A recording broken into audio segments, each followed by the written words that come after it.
2025 SLST 9, 10, 11, 12 new update রয়েছে এই ভিডিওতে। ভিডিওটা মন দিয়ে দেখো, আশা করি অনেক প্রশ্নের উত্তর পেয়ে যাবে। এই মুহূর্তে কতগুলি গুরুত্বপূর্ণ আপডেট দেবো, প্লিজ তোমরা ভিডিওটা মন দিয়ে দেখো। বাকি সাবজেক্টগুলোর কাউন্সেলিং কবে শুরু হবে, ওয়েটিংরা কিভাবে চাকরি পাবে, কতগুলো সিট ফাঁকা হবে, ওয়েটিংরা কিভাবে জানতে পারবে তাদের কাউন্সেলিং কবে, কি কি ডকুমেন্টস লাগবে যেগুলো নিয়ে যেতেই হবে, ইডাব্লিউএস নিয়ে নতুন আপডেট রয়েছে, appointment letter, open counselling, CML, প্রচুর ইম্পর্টেন্ট তথ্য রয়েছে এই ভিডিওতে। প্লিজ তোমরা ভিডিওটা মন দিয়ে দেখো। সবার আগে আমি তোমাদের বলে রাখি, যা খবর পাওয়া যাচ্ছে বাকি সাবজেক্টগুলোর কাউন্সেলিং শুরু হবে ধাপে ধাপে গ্রুপ সি গ্রুপ ডি পরীক্ষার পর। ওই ধরে রাখো মার্চের 10 তারিখ, শুরু হতে হতে 10 তারিখ প্রবল সম্ভাবনা, কিন্তু হবে, প্রসেস শুরু হয়ে গেছে, হবে, ঠিক আছে। আর যা খবর পাওয়া যাচ্ছে এর মধ্যে যে কাউন্সেলিংগুলো হলো এই সাবজেক্টগুলোর, সেটা কিন্তু মার্চের ওই 10 তারিখের শুরু হওয়ার কথা রয়েছে। যারা আজকে আর কালকে মানে তোমার রেকমেন্ডেশন লেটার পেলো, তাদের কিন্তু অ্যাপয়েন্টমেন্টটা দেবে মধ্যশিক্ষা পর্ষদ। ধাপে ধাপে, মোট কথা পুরো প্রসেসটা চলবে ধাপে ধাপে। একদিকে কিছু কিছু সাবজেক্ট কাউন্সেলিং হবে, তারপর মধ্যশিক্ষা পর্ষদ তাদের অ্যাপয়েন্টমেন্ট দেবে। মানে আর শুধু একটা ধাপ, আজকে আর কালকে যারা অ্যাপয়েন্টমেন্টের মানে তোমার রেকমেন্ডেশন লেটার পাচ্ছে, আর একটা ধাপ শুধু মধ্যশিক্ষা পর্ষদ থেকে অ্যাপয়েন্টমেন্টটা নিয়ে নিলেই ব্যাস স্কুলে সরাসরি যোগ দিতে পারবে।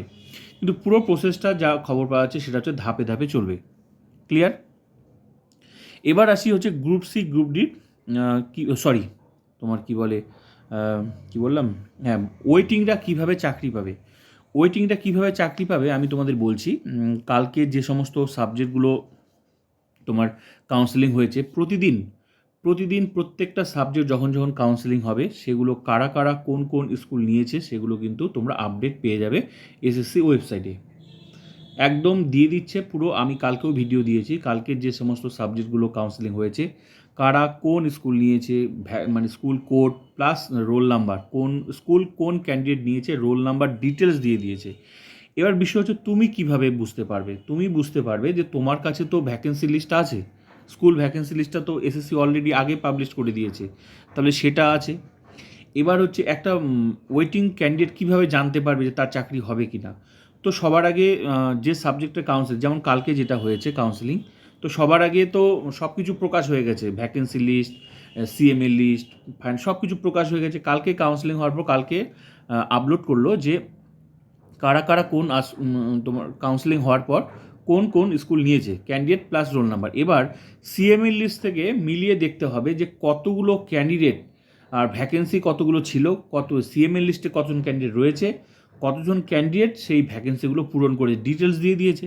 এবার সেখান থেকে মাইনাস করে দিলেই হয়ে গেল কতগুলো সিট পড়ে থাকলো, তাহলে হিসাব বার হয়ে যাচ্ছে। এর ফলে ওয়েটিংয়ে যতজন আছো তোমরা বুঝতেই পারবে যে কতগুলো সিট ফাঁকা হলো, মেল ফিমেল থেকে কতজন নিয়েছে, ফিমেল থেকে। যেমন কালকের হিসাবটা আমি তোমাদের বলছি, এভাবে কালকে তো খুব কম সংখ্যক সিট ছিল, তাতেই এতগুলো ফাঁকা হয়েছে। আমি বারবার করে বলছি যে ওয়েটিংদের চাকরি অনেকভাবে হয়, অনেকভাবে।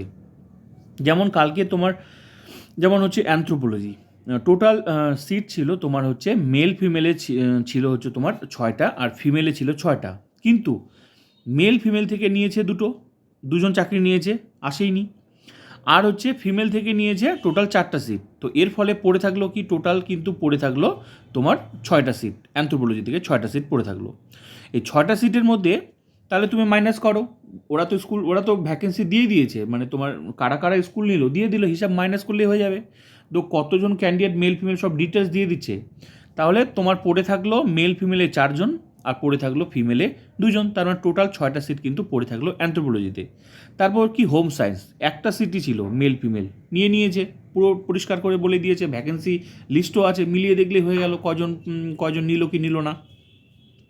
তারপর মিউজিকের টোটাল তোমার মেল ফিমেলে ছিল 12টা সিট আর ফিমেলে ছিল টোটাল 20টা সিট।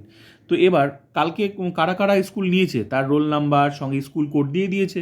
এবার সেখান থেকে CML list plus vacancy list মিলিয়ে দেখলেই বার হয়ে যাচ্ছে যে কতজন এরা নিয়েছে, তার মানে এগুলো ফাঁকা আছে, ওগুলো ওটার সাথে মাইনাস করে দিলে বার হয়ে যাচ্ছে। তো কালকের মিউজিক থেকে মেল ফিমেল টোটাল সিট ছিল তোমার 12টা, নিয়েছে 3জন। ফিমেল সিট ছিল 20টা, ফিমেল সিট নিয়েছে ছিল 20টা, কিন্তু ফিমেল ক্যান্ডিডেট 16টা নিয়েছে। তো এর ফলে পড়ে থাকলো মিউজিকে মেল ফিমেলে 9টা সিট পড়ে থাকলো আর ফিমেলে 4টা সিট পড়ে, টোটাল 13টা সিট পড়ে থাকলো। এভাবে সাঁওতালি মেল ফিমেলে বেঙ্গলি দুটো মিডিয়াম আছে সাঁওতালির, একটা হচ্ছে বেঙ্গলি মিডিয়াম, একটা হচ্ছে তোমার সাঁওতালি মিডিয়াম। তো মেল ফিমেল থেকে টোটাল সিট ছিল ওদের হচ্ছে 40টা, আর 40টার মধ্যে মেল ফিমেল 36 জন নিয়েছে, 4টা পড়ে থাকলো। তো এই যে 36 জন নিয়েছে চাকরি, সেটার লিস্ট তো কালকে অলরেডি দিয়ে দিয়েছিল, তাহলে সেখান থেকে মাইনাস করলে বার হয়ে যাচ্ছে যে কয়জন সিট ক্যান্ডিডেট পড়ে আছে। এইভাবে তোমাদের বাকি যত সাবজেক্ট কাউন্সেলিং হবে ওয়েটিংরা, তোমাদের মিলিয়ে দেখতে হবে যে কতজন নিচ্ছে, প্রত্যেকটা সিট সব কিছু তো ডিটেলস দিয়ে দিচ্ছে, কারা কারা চাকরি নিচ্ছে, তোমার কাছে তো লিস্টটা পড়ে থাকবে প্রত্যেকটা সাবজেক্টে, তোমাকে মিলিয়ে দেখতে হবে, সেই হিসাবটা তোমাকে বার করে নিতে হবে যে কয়টা সিট ফাঁকা হলো। এসএসসি তো পুরো ডিটেলস দিয়ে দিচ্ছে। যেমন সাঁওতালি, তোমার সাঁওতালি থেকে মেল ফিমেল 40টা ছিল, মেল ফিমেল 36 জন নিয়েছে চাকরি, সেই 36 জন নিয়েছে তার ডিটেলস কিন্তু ক্যান্ডিডেট কালকে কিন্তু দিয়ে দিয়েছে। আমি কিন্তু ভিডিওটা দিয়েছি, তোমরা দেখে নেবে কীভাবে দেখতে হয়, আমি তোমাদের দেখিয়ে দিয়েছি, পুরো সাবজেক্টটাই দেখিয়েছি কালকের। 4টা পড়ে থাকলো। আর হচ্ছে ফিমেলের একটা সিট ছিল, তো নেয়নি, আসেনি, একটা সিট পড়ে থাকলো। আর সাঁওতালির হচ্ছে মেল ফিমেল দুটো সিট ছিল, দুটো সিটই নিয়েছে, সাঁওতালি থেকে আর কোনো সিট ফাঁকা নেই। তাহলে সাঁওতালির হচ্ছে মেল ফিমেলে 4টা সিট পড়ে রয়েছে, ফিমেলে একটা সিট, এইভাবে সিটগুলো ফাঁকা হচ্ছে। এবার বিষয় হলো, তোমরা দেখো লেটেস্ট বিষয়, চাকরি পেয়েও চাকরি নিচ্ছে না, মাত্র কয়টা সিট। তাহলে বাকি সাবজেক্টগুলো যেগুলো বেশি সাবজেক্ট রয়েছে, মানে সিট বেশি রয়েছে, তাহলে তোমরা ভাবো ওয়েটিং থেকে কতজন তোমরা চাকরি পেতে পারো। এই কটা সিটের মধ্যেই মাত্র অ্যানথ্রোপোলজির টোটাল সিট হচ্ছে মেল ফিমেল 6টা, টোটাল মেল ফিমেল 12টা, তার মধ্যে 6টা নিয়েছে, 6টা ফাঁকা হয়ে গেল। তার মানে এরা আসলো না, বিভিন্ন কারণে আসে না। এরা অন্য স্কুলে চাকরি করতে পারে, এরা বিভিন্ন ডিপার্টমেন্টে চাকরি করে সুযোগ পায়, মানে তোমার সুযোগ, মানে নিজের মতো স্কুল পাচ্ছে না, আসেনি চাকরিতে, বিভিন্ন কারণে ফাঁকা হয়। আমি অনেক কাউন্সিলিং নিয়ে অনেক ভিডিও দিয়েছি, তোমরা দেখে নেবে কী কী কারণে ফাঁকা হতে পারে, অনেক কারণেই। ঠিক আছে, এক ব্যক্তি একাধিক থাকে, একাধিক জায়গা থাকে, তার জন্য একটা ভ্যাকেন্সি হয়, অনেক কারণে, বিভিন্ন কারণে তোমার ওয়েটিংয়ে চাকরি পায়। ঠিক আছে, তো এটুকু সিটের মধ্যে দেখো কতগুলো ফাঁকা হয়েছে, কতজন চাকরি পাচ্ছে ওয়েটিং থেকে, তাহলে বাকি আরও যত বড় বড় সাবজেক্টগুলো রয়েছে, যে প্রচুর ভ্যাকেন্সি, সেখান থেকে তাহলে কত চাকরি পেতে পারে তোমরা আশা করতে পারো। এবার চলো তোমাদের আমি কিছু ইম্পর্টেন্ট তথ্য দেখাই, সেটা হচ্ছে কী কী ডকুমেন্টস হচ্ছে তোমাদের লাগবে। আশা করি তোমরা বুঝতে পারলে, তোমরা আশা করতে পারো তোমাদের সাবজেক্টেও এরকম সিট হবে, সেটা তোমরা এসএসসি ওয়েবসাইটে প্রতিদিন হিসাব পেয়ে যাবে, কতজন কারা চাকরি নিচ্ছে, শুধু তোমাদের মাইনাস করতে হবে, ক্যান্ডিডেটটা মানে মিলিয়ে দেখতে হবে যে এরা নিল, তার মানে এগুলো পড়ে থাকলো, এই সিটগুলো পড়ে থাকলো, মেল ফিমেল পড়ে থাকলো, ফিমেল পড়ে থাকলো, এগুলো হিসাব করতে হবে। ঠিক আছে, কী কী ডকুমেন্টস নিয়ে যেতে হবে অনেকেই মানে বুঝতে পারছো না, আমি শেয়ার করছি, জানি না তোমরা দেখেছো কি না। এখানে পরিষ্কার করে লিখে দিয়েছে, এখানে যা লিখেছে তা নিয়ে যেতে হবে, যা লিখে দিয়েছে। এখানে তোমার কাউন্সিলিংয়ে মূলত দুটো জিনিস বেশি দেখা হয়, সেটা হচ্ছে মানে আইডি প্রুফ প্লাস হচ্ছে কাউন্সিলিং, এই ইন্টিমেশন লেটার। তো এখানে পরিষ্কার করে লিখে দিয়েছে কী কী নিয়ে যেতে হবে। আর স্ট্যাম্প সাইজের ছবি, যাদের ছবির সমস্যা রয়েছে স্ট্যাম্প সাইজের ছবি নিয়ে যেতে বলেছে। আমার মতে সবাইকে নিয়ে যাওয়া উচিত, কারণ সমস্যা হলে তুমি কী করবে। ঠিক আছে, তারপর এখানে দেখো, এখানে তো বলেই দিয়েছি ইন্টিমেশন লেটার নিয়ে যেতেই হবে ডাউনলোড করে।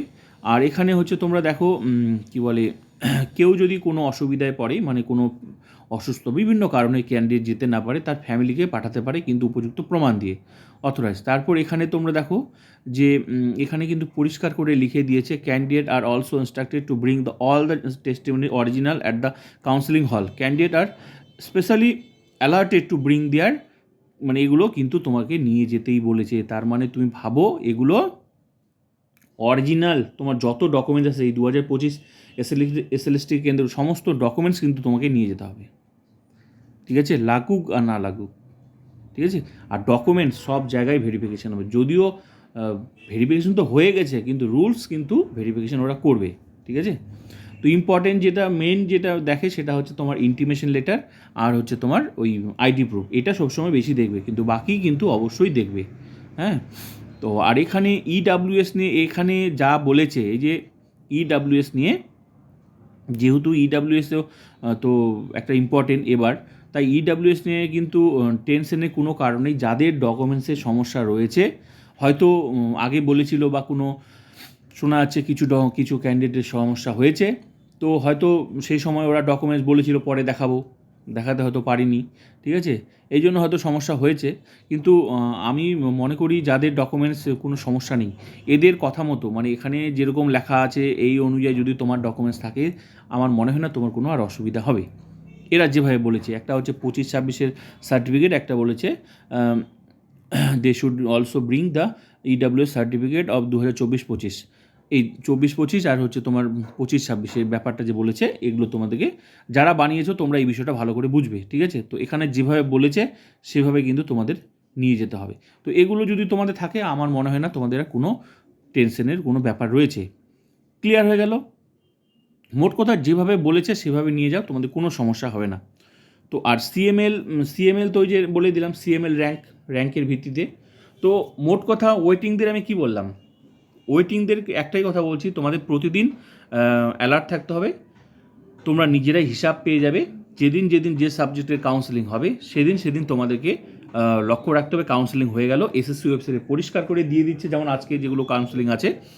তো আজকের সাবজেক্টগুলো কিন্তু তোমরা অবশ্যই আপডেট পেয়ে যাবে, যে আমি দেখিয়ে দেবো, যদিও কোনো ব্যাপার না, কারা কোন স্কুল নিল। এইভাবে প্রতিদিন প্রত্যেকটা সাবজেক্টে কাউন্সেলিং হবে।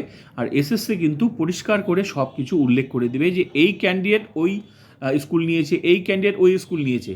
তো এর তো লিস্টগুলো অলরেডি এসএসসি আগেই পাবলিশ করে দিয়েছে, যে কতগুলো ভ্যাকেন্সি, সিএমএল লিস্ট, সেখান থেকে মাইনাস করলেই বার হয়ে যাচ্ছে যে কতজন ক্যান্ডিডেট স্কুল নিল আর কতজন ক্যান্ডিডেট আসলো না, সব বার হয়ে যাবে হিসাব।